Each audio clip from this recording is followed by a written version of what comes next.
Hi hello and welcome to ET exclusive. చూస్తుండగానే RRR విడుదలై 2 ఏళ్లు అయిపోయింది. అదే వేరే దర్శకుడినైతే నెక్స్ట్ సినిమా ఎప్పుడు అంటూ మెంటల్ ఎక్కించేవాళ్ళు. కానీ అక్కడున్నది రాజమౌళి. నెక్స్ట్ సినిమా ఎప్పుడనే ఆలోచనే రాకుండా ఈయన మేనేజ్ చేస్తున్నారు. సినిమాలతో సంబంధం లేకుండా ఎప్పుడూ ట్రెండింగ్ లోనే ఉన్నారు. ఈ విషయంలో రాజమౌళికి మాత్రమే తెలిసిన ఈ ప్రమోషనల్ స్ట్రాటజీ ఏంటి? ఇదే ఇవాల్టి ఎక్స్క్లూసివ్ స్టోరీ. ఏదైనా అడిగిన వెంటనే ఇచ్చేస్తే మజా ఉండదంటారు. అందుకేనేమో రాజమౌళి కూడా తన సినిమాల విషయంలో ఇదే సూత్రాన్ని ఫాలో అవుతూ ఉంటారు. వస్తుంది వస్తుంది అంటూ ఊరించడం, ఇదిగో అదిగో అని చెప్పడం, ఇవన్నీ రాజమౌళికి మాత్రమే తెలుసు. మహేష్ సినిమాకు ఇదే చేస్తున్నారు జక్కన్న. అప్పట్లో RRR అనౌన్స్మెంట్ కు ముందు ఏడాది ఊరించారు రాజమౌళి. దేశమంతా తన సినిమా గురించే మాట్లాడుకునేలా చేస్తారు రాజమౌళి. అలా వెయిట్ చేయించి కావాల్సిందివ్వడం అలవాటుగా చేసుకున్నారు ఈయన. ప్రతిసారి ఇదే చేస్తున్నారు. SSMB 29 అప్డేట్స్ ఏంటని అడుగుతుంటే ఏమీ పట్టనట్లు తన పని తాను చేసుకుంటున్నారు జక్కన్న. టైం వచ్చినప్పుడు చెప్తానంటూ తప్పించుకుంటున్నారు దర్శకధీరుడు. 2023 డిసెంబర్ నుంచే 6 నెలల పాటు వర్క్షాప్ ఉంటుందన్నారు. సమ్మర్లో ఓపెనింగ్ చేసి షూటింగ్ మొదలు పెడతామన్నారు. చూస్తుంటే అవేం లేవు. చాలా కూల్గా ఉంది పరిస్థితి. తాజాగా ప్రేమలో ఈవెంట్లో SSMB 29 గురించి చర్చే లేదు. పైగా స్పీడ్ అనేది తనకు అలవాటు లేని పనంటూ కొడుకు కార్తికేయపైనే సెటైర్ వేశారు రాజమౌళి. మరోవైపు మహేష్ కూడా తన యాడ్స్ చేసుకుంటున్నారు. కుదిరితే ఇంకా ట్రిప్స్ కూడా ప్లాన్ చేసేలా ఉన్నారు. లుక్ టెస్ట్ కూడా ఇంకా అయినట్లు లేదు. మొన్నటి వరకు గడ్డంతో కనిపించిన మహేష్ ఇప్పుడేమో న్యూ లుక్ లోకి వచ్చేశారు. ఇదంతా చూస్తుంటే SSMB 29 ఇప్పట్లో లేనట్లే. కానీ రాజమౌళి మాత్రం ఎప్పుడూ ట్రెండింగ్ లోనే ఉంటారు. అదే మరి మ్యాజిక్. ఎంతైనా ప్రభాస్ తోపుసామి. ఈ మాట మనమంటోంది కాదు, ట్విట్టర్ అంతా కోడే కూస్తోంది. ఇండియన్ సినిమా ఇండస్ట్రీలో ఎవ్వరికీ సాధ్యం కాని రికార్డ్ను కేవలం ప్రభాస్ మాత్రమే అందుకుంటే తోపే కదా అంటారు. మరి ప్రభాస్ అంతగా ఏం సాధించారు? ఈయన సృష్టించిన ఆ కొత్త రికార్డ్ ఏంటి? అసలు ట్విట్టర్లో అకౌంటే లేని ప్రభాస్ అక్కడేం చేశారో చూద్దామా? నిజమే, ప్రభాస్ ఎక్కడున్నా రాజే. తాజాగా ట్విట్టర్లో ప్రభాస్ దూకుడు చూశాక ఇదే అనిపిస్తుంది. మరి అసలు ట్విట్టర్ అకౌంట్ కూడా లేని రెబల్ స్టార్ అక్కడ రికార్డుల రూపురేఖల్ని మార్చేస్తున్నారు. 2023లో ఇండియాలో ఎక్కువగా యూజ్ చేసిన హ్యాష్ ట్యాగ్స్లో ప్రభాస్ పేరు ఉంది. ఈ లిస్టులో చోటు దక్కించుకున్న ఇండియన్ హీరో ప్రభాస్ ఒక్కడే. ఇయర్ ఆన్ ఎక్స్ పేరుతో 2023లో top hashtags in India list విడుదల చేసింది ట్విట్టర్. అందులో hash new profile pic first ప్లేస్లో ఉంది. హ్యాష్ క్రిప్టో 2వ స్థానంలో, హ్యాష్ లియో 3వ స్థానంలో, హ్యాష్ NFT 4వ స్థానంలో, హ్యాష్ జవాన్, హ్యాష్ పతన్ 5-6 స్థానాల్లో ఉన్నాయి. ఇక హ్యాష్ ప్రభాస్ 7వ స్థానంలో ఉంది. అలాగే 9వ స్థానంలో హ్యాష్ ఆదిపురుష్ ఉంది. 2023లో ట్విట్టర్ వేదికగా ఎక్కువగా మాట్లాడుకున్న సినిమాలోనూ విజయ్ లియో టాప్ ప్లేస్లో ఉంది. దీని తర్వాత 2వ స్థానంలో సలార్ ఉండగా, 3వ స్థానంలో వారిసు, 4వ స్థానంలో అజిత్ తునివు, 5వ స్థానంలో జవాన్, 6వ స్థానంలో ఆదిపురుష్, 7వ స్థానంలో పఠాన్, 8వ స్థానంలో డంకీ ఉన్నాయి. అటు హ్యాష్ ట్యాగ్స్లో ప్రభాస్, ఇటు సినిమాలో విజయ్ దూకుడు కొనసాగింది. పాన్ ఇండియన్ సినిమాలకు రాజమౌళి రూట్ మ్యాప్ సిద్ధం చేశాక హాయిగా దాన్ని వాడేసుకుంటున్నారు మన దర్శకులు. కొరటాల శివ సైతం ఇదే చేస్తున్నారు. దేవర కోసం ఎంచక్కా బాహుబలి ఫార్ములానే దించేస్తున్నారు ఈయన. తన స్టైల్లో దేవర ప్రపంచాన్ని చూపించబోతున్నారు. మరి కొరటాల ఏ విషయంలో జక్కన్నను ఫాలో అవుతున్నారో తెలుసా? తెలుగు ఇండస్ట్రీ గురించి ఏం చెప్పాలన్నా రాజమౌళి మధ్యలో వచ్చేస్తున్నారు. తన గురించి మాట్లాడకుండా భారీ బడ్జెట్ మూవీస్ గురించి టాపిక్కే లేకుండా చేశారీయన. తాజాగా దేవర కోసం కొరటాల శివ కూడా బాహుబలి రూట్లోనే వెళ్తున్నారు. ఈ సినిమాను 2 భాగాలుగా రూపొందిస్తున్నారు ఈయన. పెరిగిన బడ్జెట్ ను రికవరీ చేసుకోవడానికి ఇదో మంచి మార్గమే. అక్టోబర్ 10న రిలీజ్ డేట్ ఉండడంతో దాన్ని దృష్టిలో పెట్టుకుని దేవర షూటింగ్ వేగంగా చేస్తున్నారు మేకర్స్. ఇందులో NTR తండ్రి కొడుకులుగా నటిస్తున్నారు.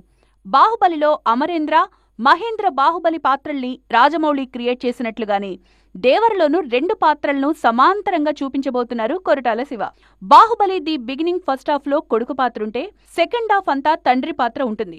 అలాగే కంక్లూజన్ ఫస్ట్ హాఫ్ లో తండ్రి పాత్ర ముగింపు, సెకండ్ హాఫ్ లో కొడుకు పగ తీర్చుకోవడంతో కథ ముగుస్తుంది. దేవరలోనూ ఇదే ఫార్మెట్ కనిపించబోతున్నట్లు తెలుస్తోంది. దేవర 1లో కొడుకు, సీక్వెల్లో తండ్రి పాత్రలు హైలైట్ కానున్నట్లు తెలుస్తోంది. తండ్రి కొడుకుల పాత్రల్ని ఒకదాన్ని మించి మరోటి ప్లాన్ చేస్తున్నారు కొరటాల. ఎలివేషన్స్ విషయంలో ఎక్కడా తగ్గేదేలే అంటున్నారీయన. జాన్వీ కపూర్ ఇందులో హీరోయిన్ గా నటిస్తున్నారు. అనిరుద్ సంగీతం దేవరకు మరో మేజర్ ప్లస్. NTR కూడా దేవర కోసం ప్రాణం పెడుతున్నారు. మొత్తానికి బాహుబలి ఫార్ములా ఈ సినిమాకు ఎంతవరకు కలిసొస్తుందో చూడాలి. పుష్ప 2 టీం అంతా వైజాగ్ నుంచి అప్పుడే హైదరాబాద్కు వచ్చేశారు. పోర్ట్ ఏరియాలో స్కెడ్యూల్, అల్లు అర్జున్ పై కీలక సన్నివేశాలు, పెద్ద స్కెడ్యూల్ అంటూ చాలా వార్తలే వచ్చాయి. మరి వైజాగ్ నుంచి సడన్ గా రావడానికి రీజన్ ఏంటి? అక్కడ స్కెడ్యూల్ అయిపోయిందా, లేదంటే ఇక్కడేమైనా కొత్త స్కెడ్యూల్ ప్లాన్ చేశారా? అసలు ఏం జరుగుతోంది? మీరు ఎంతైనా ఊహించుకోండి, దాన్ని మించే పుష్ప 2 ఉంటుందంటూ ప్రతి వేడుకలో చెప్తున్నారు సుకుమార్. సాధారణంగా తన సినిమాలపై అంత హైప్ ఇవ్వరు లెక్కల మాస్టారు. కానీ పుష్ప 2 పై మాత్రం ఈయన నమ్మకం మామూలుగా లేదు. ఈ చిత్ర షూటింగ్ హైదరాబాద్లో జరుగుతుంది. 3 రోజుల కిందే వైజాగ్కు వెళ్లిన పుష్ప టీం అప్పుడే సిటీకి వచ్చేశారు. గత వారమే వైజాగ్ పోర్టులో కొన్ని కీ సీన్స్ చిత్రీకరించారు సుకుమార్. కేవలం 2 రోజుల షూట్ తర్వాత హైదరాబాద్కు వచ్చేయడంతో ఏదైనా తేడా జరిగిందేమో అనే గాసిప్స్ మొదలయ్యాయి. కానీ అసలు కథ అది కాదు. వైజాగ్లో ముందు నుంచి ప్లాన్ చేసింది 2 రోజుల షూటే. ఇప్పుడు హైదరాబాద్లోని తాహిర్ స్టూడియోలో పుష్ప 2 షూట్ జరుగుతుంది. చాలా రోజులుగా పుష్ప 2 మేజర్ షెడ్యూల్స్ అన్ని హైదరాబాద్లోనే జరుగుతున్నాయి. మధ్యలో వైజాగ్తో పాటు మారేడుమిల్లి అడవులకు వెళ్లొచ్చారు టీం. త్వరలోనే విశాఖలో మరో షెడ్యూల్ ప్లాన్ చేస్తున్నారు పుష్ప మేకర్స్. ఆగస్టు 15న అనుకున్నట్లుగానే సినిమా విడుదల కానుంది. మొత్తానికి కొన్నాళ్లుగా ఎలాంటి డిస్టర్బెన్స్ లేకుండా షూటింగ్లో పుష్ప దూసుకుపోతున్నాడు. ఓవైపు ఎన్నికలేమో దగ్గరకొచ్చేస్తున్నాయి. ప్రచారం చేయాల్సిన బాధ్యత కూడా మీదుంది. మరోవైపు తనపై భారీ బడ్జెట్ పెట్టారు నిర్మాతలు. రెండింటికి న్యాయం చేయాలని చూస్తున్నారు బాలయ్య. దానికోసం మాస్టర్ ప్లాన్ సిద్ధం చేశారు. ఇటు రాజకీయాలు, అటు సినిమాల్ని బ్యాలెన్స్ చేస్తున్నారు. అసలు ఎన్బీకే ఏం చేస్తున్నారో తెలుసా? రాజకీయాల్లో ఉంటూ సినిమాలు చేయడం అంటే చిన్న విషయం కాదు. అదెంత కష్టమైన పనో పవన్ కళ్యాణ్ చూస్తుంటే అర్థమైపోతుంది. కానీ బాలయ్య మాత్రం రెండింటిని పర్ఫెక్ట్ గా బ్యాలెన్స్ చేస్తున్నారు. ఓవైపు బాబీ సినిమా చేస్తూనే మరోవైపు రాబోయే ఎన్నికల కోసం తెలుగుదేశం తరపున తన వంతు బాధ్యత పూర్తి చేస్తామంటున్నారు ఎన్బీకే. ఏపీలో ఎన్నికల వేడి ఎక్కువైపోవడంతో బాబీ సినిమాకు 2 నెలలు బ్రేక్ ఇవ్వాలనుకున్నారు బాలయ్య. కానీ ఇప్పుడు ప్లాన్ మార్చుకున్నారు. ముందు బాబీ సినిమాను వీలైనంత పూర్తి చేసి ఆ తర్వాత ఎన్నికలపై ఫోకస్ చేయాలనుకుంటున్నారు నటసింహం. ఈ క్రమంలోనే మరో 15 రోజులు ఎన్బీకే 109 సెట్లోనే ఉండబోతున్నారు బాలయ్య. బాలయ్య సినిమాలో దుల్కర్ సల్మాన్, బాబీ డియోల్ లాంటి స్టార్స్ ఉన్నారు. అలాగే దసరా విలన్ షైన్ టమ్ చాకు సెట్లో జాయిన్ కానున్నారు. మార్చి మొత్తం ఎన్బీకే 109 సెట్లోనే ఉండి ఏప్రిల్ నుంచి ఎన్నికలపై ఫోకస్ చేయాలని చూస్తున్నారు బాలయ్య. మొత్తానికి కాస్త ఫ్రీ టైం దొరికినా ముందు ఒప్పుకున్న సినిమాలను పూర్తి చేయాలని చూస్తున్నారు ఈ సీనియర్ హీరో. ఎప్పుడొచ్చామని కాదన్నయ్య, బుల్లెట్ దిగిందా లేదా అంటూ పోకిరిలో పూరి రాసిన డైలాగ్ ఇండస్ట్రీలో కొందరు కుర్ర దర్శకులకు బాగా సరిపోతుంది. ఇప్పుడు 1-2 సినిమాలతోనే మార్కెట్లో వాళ్లకొచ్చిన క్రేజ్ చూస్తే మెంటల్ వచ్చేస్తుంది. మరి ఆ రేంజ్ లో మ్యాజిక్ చేస్తున్న ఆ దర్శక రత్నాలెవరు? వాళ్ళంతగా ఏం మ్యాజిక్ చేశారు? తెలుగు ఇండస్ట్రీలో దర్శక ధీరుడు అంటే రాజమౌళి అని అందరికీ తెలుసు. కానీ దర్శకరత్నం కూడా ఉన్నారు. అతడే అనుదీప్ కేవి. జాతిరత్నాలు సినిమాతో ఈయనకు వచ్చిన క్రేజ్ మాటల్లో చెప్పలేం. ఆ తర్వాత ప్రిన్స్ వచ్చి ఫ్లాప్ అయినా ఇంకా జాతిరత్నాలు క్రేజ్తోనే ముందుకు వెళ్తున్నారు అనుదీప్ కేవి. ఈయన స్టేజ్ ఎక్కితే చాలు హీరో కంటే ఎక్కువ అరుస్తుంటారు ఆడియన్స్. సినిమాల్లోనే కాదు బయట కూడా అనుదీప్ ప్రతి మాట సెటైర్ మాదిరే ఉంటుంది. అదే తన సినిమాలకు హెల్ప్ అవుతుంది కూడా. త్వరలోనే రవితేజతో సినిమా చేయబోతున్నారు ఈ జాతిరత్నం. ఇప్పుడు అనుదీప్ కేవీకి తోడు 90s middle class biopic fame Aditya Haasan కూడా ట్రెండ్ అవుతున్నారు. ప్రేమలు సినిమాకు ఈయన రాసిన డైలాగ్స్ మామూలుగా పేలలేదు. కుమారి ఆంటీ నుంచి మొదలుపెట్టి కుకట్పల్లి ఫ్లైఓవర్ వరకు దేన్ని వదలలేదు ఆదిత్య హాసన్.